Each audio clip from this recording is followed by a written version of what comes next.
There are a lot of podcasts out there, but only one with this kind of energy. Welcome to EVP Show Recaps, Predictions, Sports, Let Show Recaps, Predictions, Sports. In one podcast.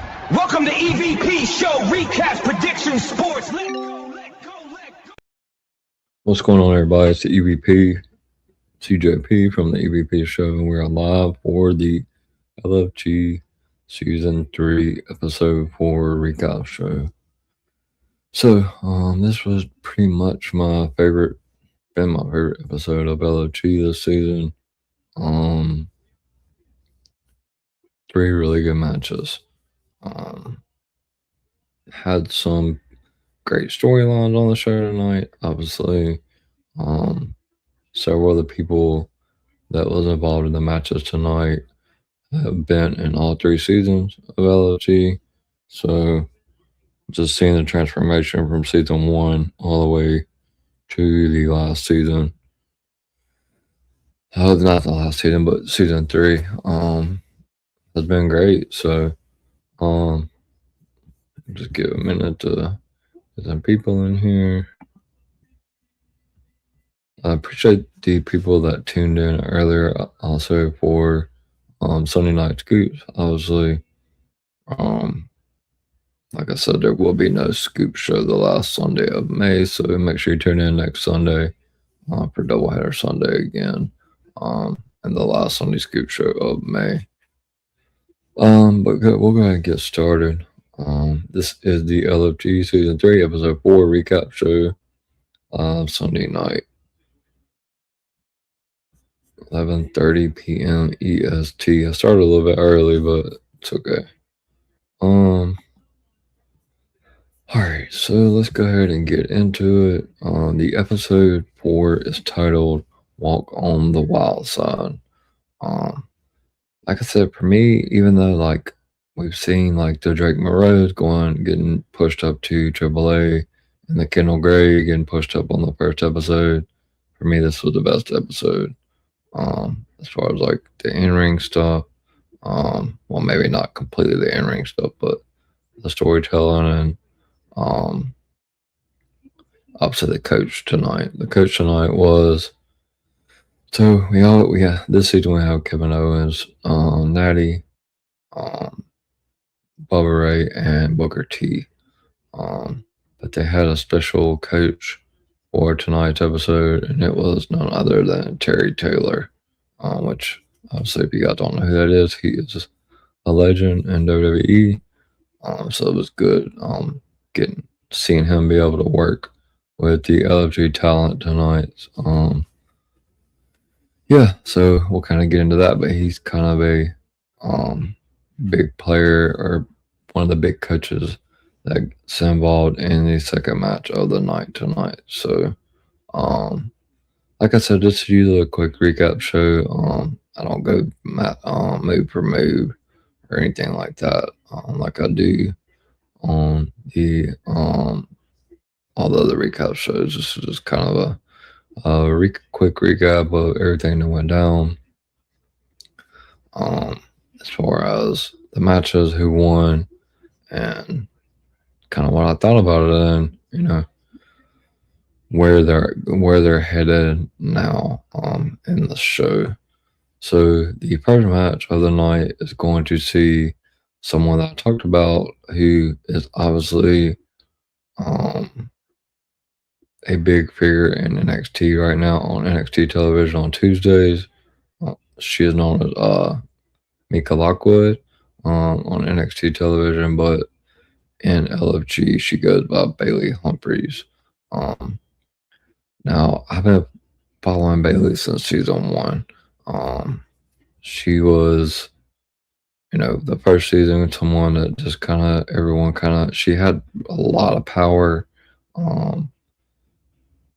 was able to kind of transformate all that into season 2. Season 1 was just felt like it was kind of a learning bump for her. But season 2, she was able to kind of put all that together. She made it to, I believe, the quarterfinals season 2, but she hasn't been to the end. but she's already a big player on NXT. She's involved with the Vanity Project and all that. So, what's going on, Bobby? Good to see you. Appreciate you. So yeah, it's Bailey Humphrey going 1-on-1 with Nikita Line. So obviously, if you've been watching any of my LFG shows or NXT shows, obviously we've been talking a lot about Nikita Line. She's pretty much everywhere right now. She's kind of blowing up all over the mainstream, especially social media, Instagram, X. I don't know about TikTok, so I'm not sure if I follow her on TikTok, but so this match was a really good match. Obviously, before they got started, Booker T was going to be the coach that was responsible for the match tonight. So he kind of meets with both ladies. Booker T tells Nikita that she's, she likes to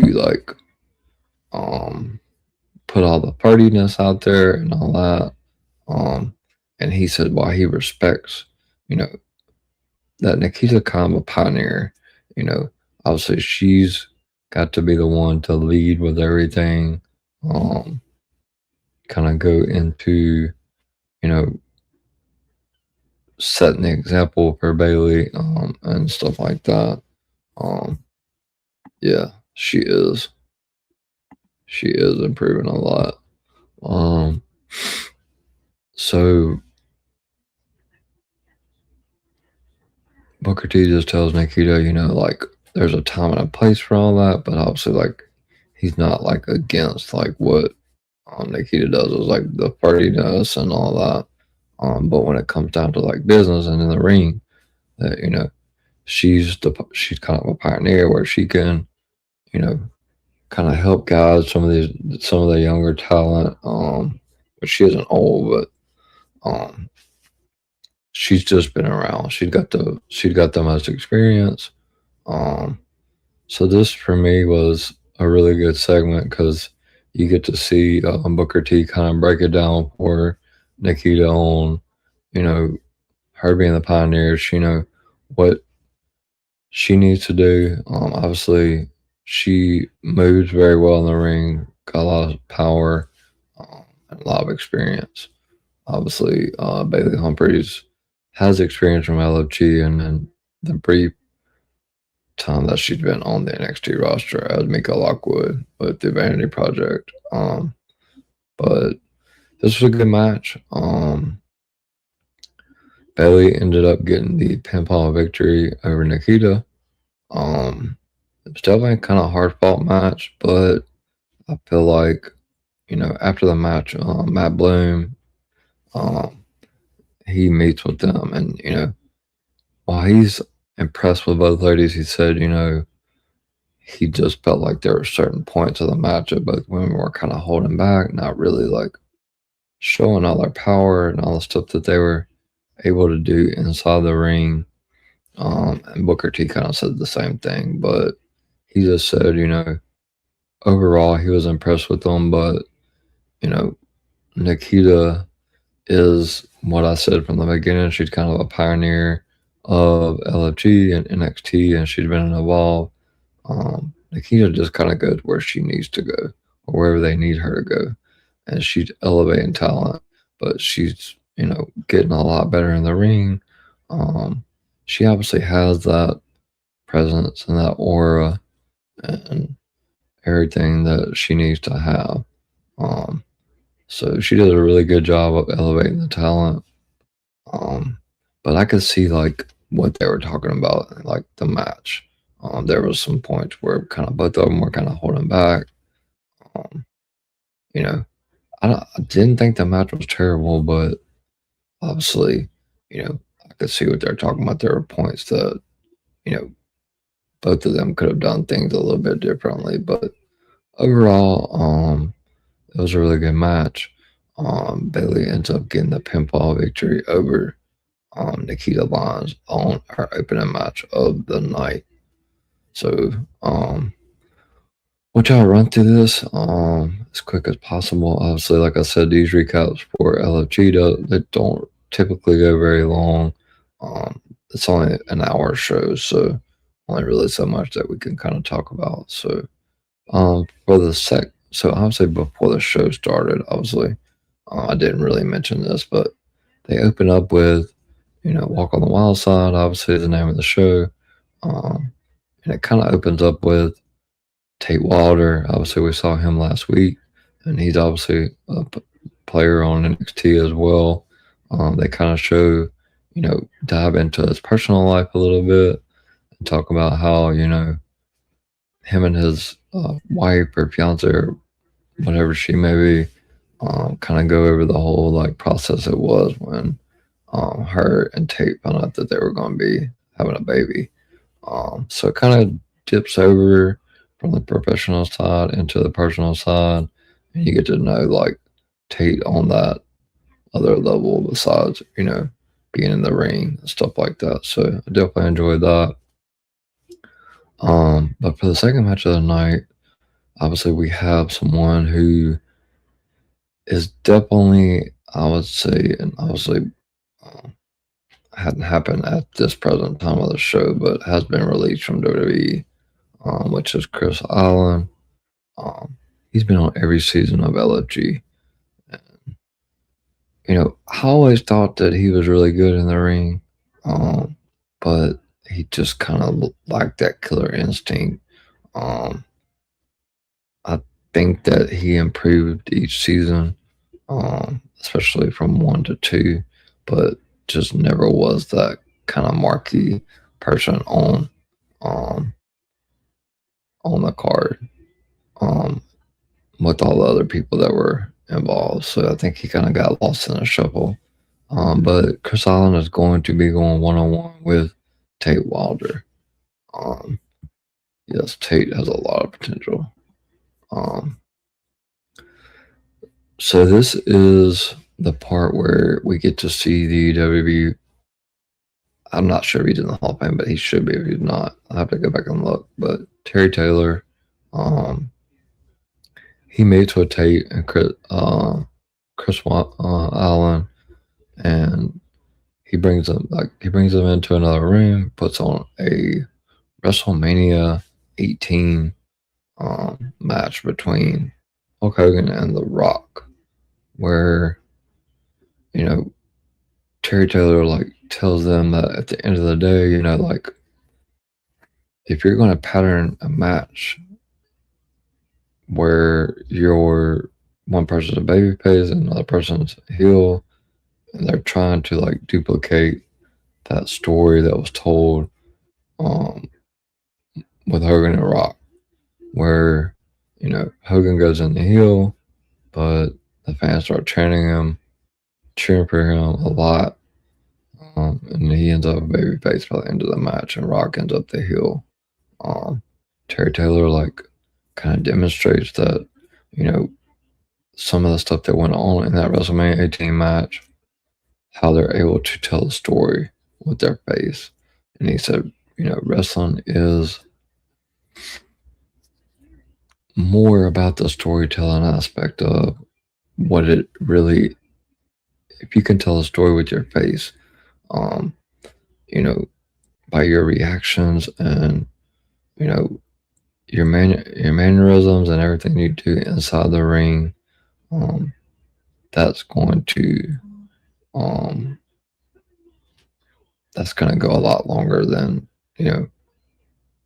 more fans are going to grab a hold of that. And it's going to matter more at the end of the day than who won the match, whether Tate won the match or Chris Allen won the match.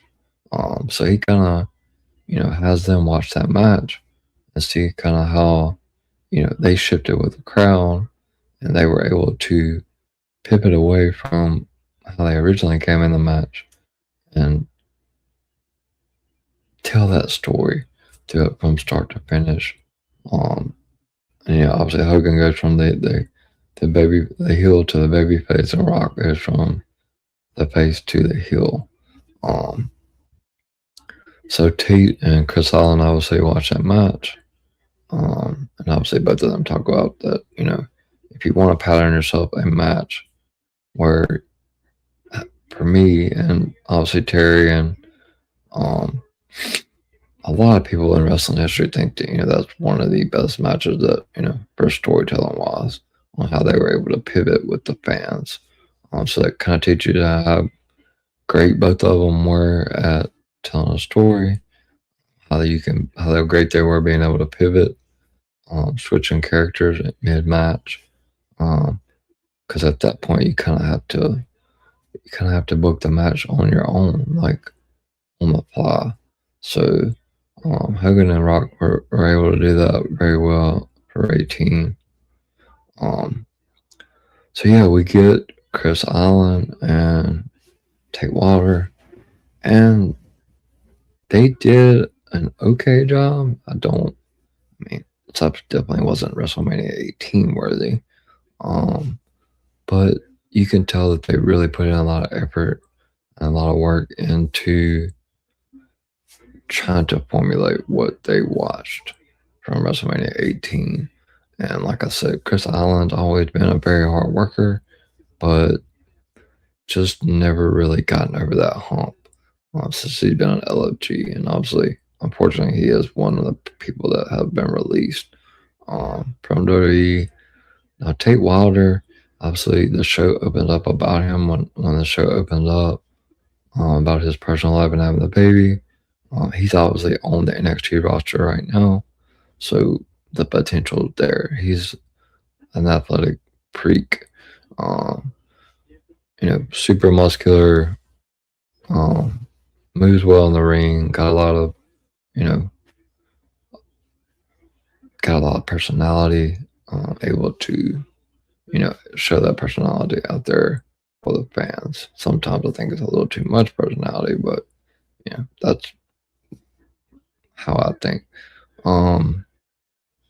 So like I said, Terry Taylor works a lot with Chris and Tate Wilder in this match. And the match wasn't great. I mean, it wasn't terrible.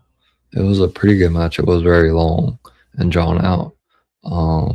But you can tell that they put in, like I said, they put in a lot of work trying to tell a story on, going from one side of the character to the other side of the character.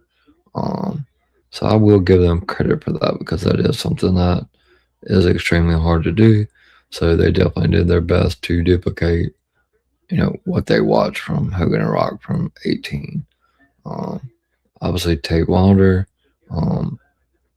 got the pinfall victory over Chris Allen, but like I said, the coaches seemed to be pretty impressed on how they formulated.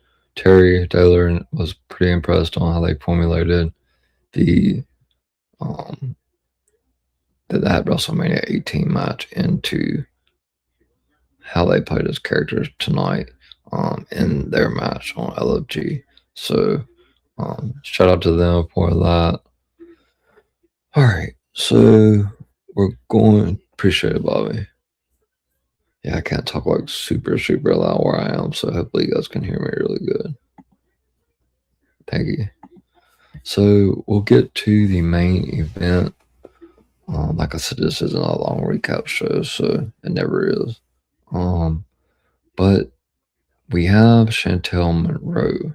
Now she is a newcomer to LFG. She's never been on LFG before. And let me tell you, she was impressive tonight. She's going one-on-one with Zena Sterling. And obviously, I mean, you've seen Zena on Evolve, seen her on NXT a few times, but she's great. She's gotten really close to winning LFG both seasons, season 1 and season 2. But they're both going to be coached tonight by Bubba Ray, who Bubba Ray is obviously, been her coach through the first 2 seasons, Zena's. But they have like a conversation about Zena Sterling and, how she's evolved through these 3 seasons of LOG. Obviously, I think she made it to the finals. Um, I know she made it to the finals of season 1 when Tyra May still won. Um, and I believe she got to at least the semifinals, if not the finals of season 2, when Danny Ray won. But Bub Ray is going to be the coach for the match tonight. Chantel Monroe does have something. I can see her involved. Yeah, she's great. So, a little bit about Chantel Monroe. She is a former national champion cheerleader from University of Auburn. Obviously, I had to do a quick little background on her because I didn't know much about her. First time I seen her on the show. So, but they have a meeting before the match. Obviously, Cena's excited to see Bubba again, working with her. He was her coach the first 2 seasons. But the coaches talk about how, there's something missing from Xena. Like, she's got the looks and the personality, and she's very bubbly and blonde and kind of Tiffany Stratton-esque and, Blake Monroe-esque, but there's something that's just, like Matt Bloom kind of describes it at the end, like, she's great and they all can see it and they all know, but there's something missing with her. Like, she can't, and it's something that Bubba Ray talks about after the match, which I'll get to, once we kind of dive in here. Obviously, Chantel is going to be working as a heel in the match, and something she hasn't done. And obviously, Xena is the babyface, which something she's really good at. So, this match was the best match of the night for sure. They definitely say the best one for the last one. Ray said that Chantel has, she gets the crowd, that she was able to get the crowd from the beginning, like from the time she walked out there, all the way up until the end. She was very animated. Like I said, very athletic. Obviously, she's a cheerleader, and she looks like she's got a good bit of wrestling experience too, as well. So, Xena is very fiery. Loves the business, studies the business so much, but she has that trouble getting to that next gear, and she wants to like put her hands down and like get fired up or whatever, but like Bubba Ray says, like the fire isn't down there, like it's here. So great match. It went good 10+ minutes or so. The crowd, they had the crowd like from start to finish.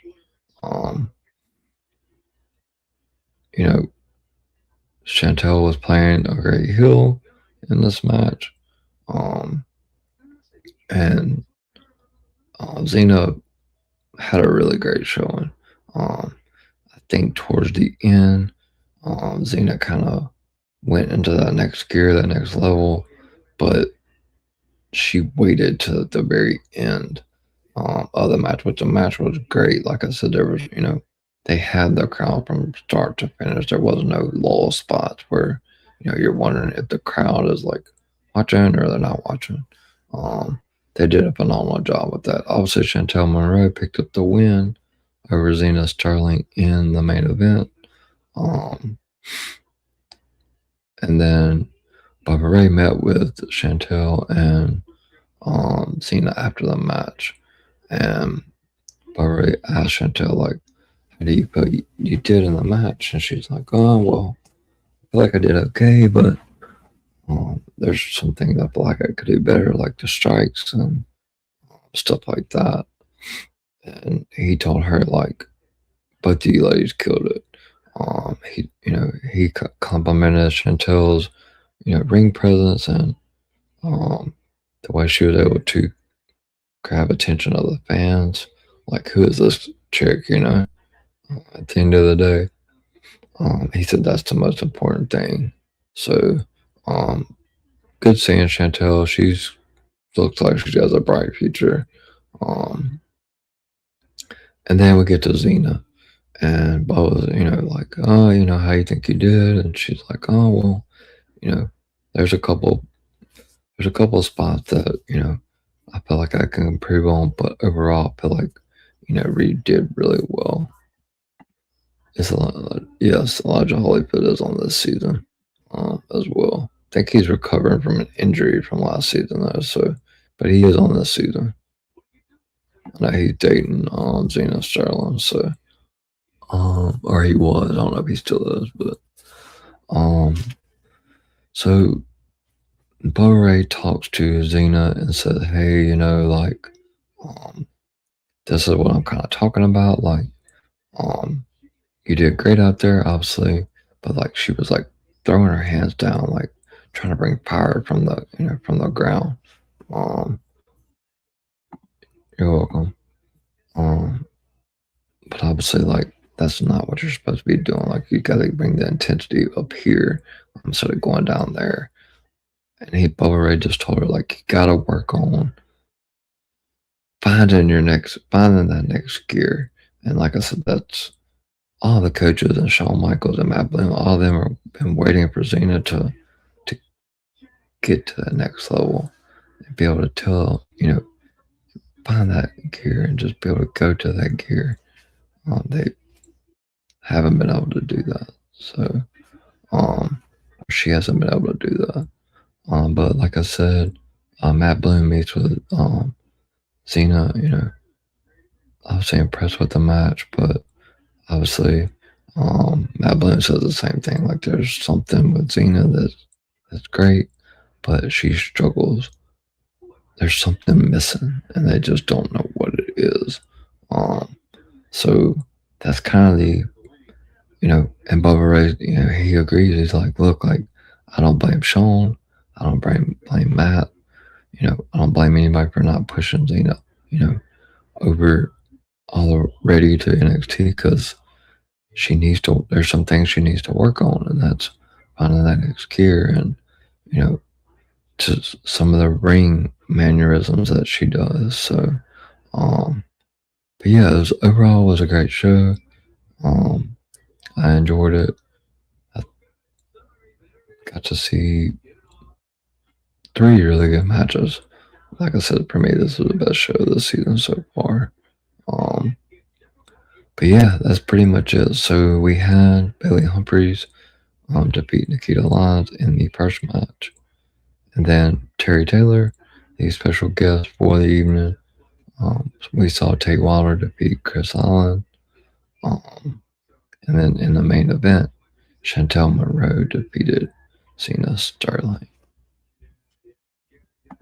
Yes, this was a really good episode. So that is pretty much it, guys. Obviously, shout out to make sure you follow DWE Television. Make sure you tune in tomorrow for Inside the Mile with Miami. Oh, no, it's not tomorrow's Tuesday, sorry. Tomorrow's the Rundown with Greg and Kyle Anthony. Live at, I believe, 7 p.m. Eastern. Make sure you tune into that. Follow both of them on X. Make sure you follow Miami at Final Boss Baby, and follow DWE Television and Talk It Up Wrestling Podcast on YouTube. Give them a subscription. After the Slam Podcast, Smoke Sessions Podcast, Director Reg, and everyone affiliated with Gimmick Table Media as well. So this has been your LFG Season 3, Episode 4 recap. Shout out to Bobby for coming in. I'm going to go ahead and go to the outro, and I'll be back to tell you guys where you can find me on my social and what I have coming up for the rest of the week.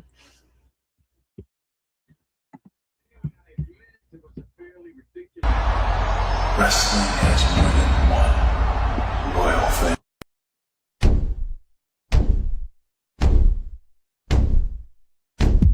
There are a lot of podcasts out there, but only one with this kind of energy. Welcome to EVP show recaps, predictions, sports. Let go, show recaps, predictions, sports. In one podcast. Welcome to EVP show recaps, predictions, sports. Let go. Hey, once again, thank you for tuning in to the LFG Season 3, Episode 4 recap show live here on Doubleheader Sunday on the EVP show. So as far as where you can find me on my socials, it's scrolling across the screen down at the bottom in blue. All my links are in my bio. But if you follow me on any of these social media platforms, you can find my YouTube channel. So, and if you are watching live here on the YouTube on the EVP show, please hit the like button.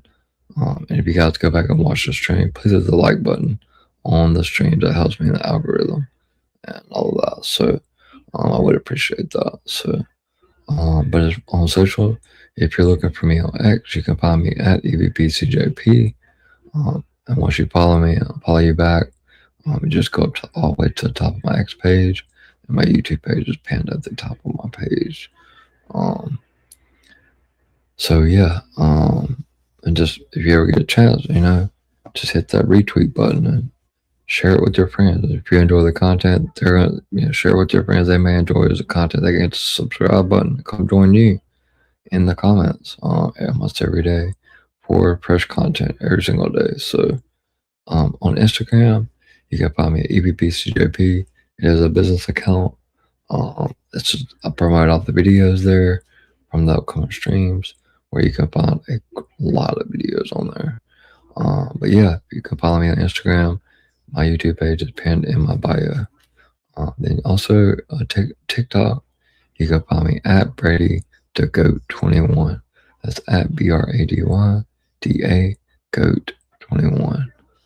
Last but not least, and most importantly, please like and subscribe to my YouTube channel.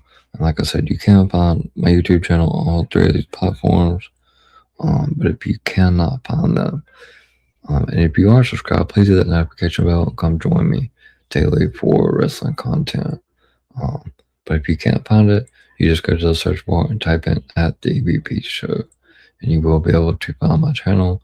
Over 920 plus live videos, tons of shorts, and a couple of pre-recorded videos as well. So what I have coming up next, tomorrow night, it is the go home week for WWE Saturday Night Main Event, which is coming up Saturday from Fort Wayne, Indiana. Tomorrow night you can catch me live at 11 p.m. Eastern for your Raw recap show. Tuesday night, 10:30 p.m. Eastern, live. You can catch me here on the EVP show for the NXT recap show. Wednesday night, always a big night here on the channel on the EVP show when we do prediction shows. So Wednesday night, hit the notification bell, come join me and 9 others as we have the Saturday Night Main Event prediction show live Wednesday at 7 p.m. Eastern Time. Thursday night, I'm back live at 11:30 p.m. Eastern for the TNA recap show. Friday night is the Go Home SmackDown right before our Saturday Night Main Event. Tune in live for the SmackDown recap show at 11:30 p.m. Eastern live Friday night. Saturday night, when Saturday Night Main Event goes off about 10 p.m., you can catch me live here on the EVP show around 10:15, 10:30 p.m. Eastern for the Saturday Night Main Event recap show. And a week from today will be the last Sunday Night Scoop of the month of May. There will not be a Sunday Scoop the last Sunday in May because that is the day of Clash in Paris. But next Sunday, come back and join me for the 5th week of Doubleheader Sunday live here on the EVP show. Starting off with Sunday Night Scoops with the EVP, obviously episode number 22 at 6 p.m. Eastern Time next Sunday. And come back next Sunday night at 11:30 p.m. Eastern Time for LFG Season 3 Episode 5 recap show. So that is the schedule for the week. Full 7 days, 8 different shows. So make sure you hit that notification bell and come join me. With that being said, guys, this has been your LFG Season 3, Episode 4 recap show. And that's it for us tonight, guys. Quick show, quick turnaround. Great 2 shows today, so thank you guys for tuning in. Like I said, I gave you guys the schedule for 7 days. We got next Sunday. Make sure you come join me for the last Sunday night scoop show of the month of May, so you can get all the information that I have after Saturday night's main event and a week before Clash in Italy. That being said, guys, hope you guys enjoy your Monday, and I will see you guys tomorrow night at 11 p.m. Eastern Time for your Raw on Netflix recap show. I am the EVP from the EVP show and the golden boy of DWE, and DWE is the place to be. Like I said, hope you guys enjoy your Monday, start of the work week. Go hit that day hard and come join me at 11 p.m. Eastern Time tomorrow night for the Raw on Netflix recap show. Good night, everyone.